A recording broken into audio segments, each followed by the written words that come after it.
Key NFL betting tips. You definitely don't want to tease through zero when it comes to teasers, and you definitely don't want to tease totals. There's really not that big of an advantage when teasing totals. I like grabbing points in a teaser, taking it up from like 4.5 to 10.5. I don't like minus points, minus the 6.5 down to a pick. Those are usually some of the hardest ones and sucker bets. On straight bets, look for key numbers, obviously 3.5, 7.5, 5's a dead number, 8.5's a dead number. Look for key numbers in football. Obviously, shop around for lines. It's so important if you do this professionally, you gotta shop. You have to have a couple different books, and you gotta shop for the best line.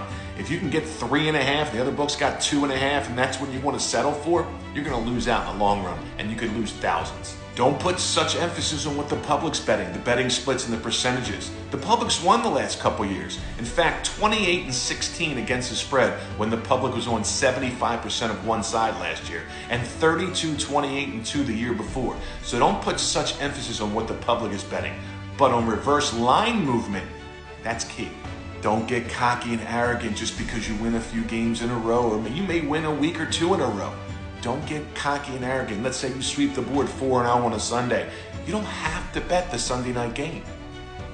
Look for in-game betting opportunities. If you have a book that takes in-game betting, look for that opportunity and hedges if you have enough money down on a certain side and want to guarantee yourself a certain profit. Future bets. They're fun, but it's a real big, large in-house advantage for the house of sports books.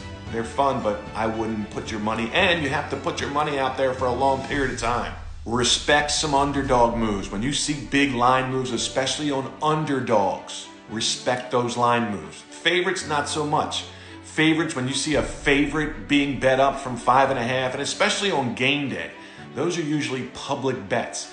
So on underdogs, late or early, when you see big lines on underdogs, respect those moves. As far as favorites, and look for the time of day and when and certain days. If it's midweek, that could be sharp. But if it's right before game time or like 30 minutes, an hour before game time, that's usually public bets. Also respect late steam totals in the NFL.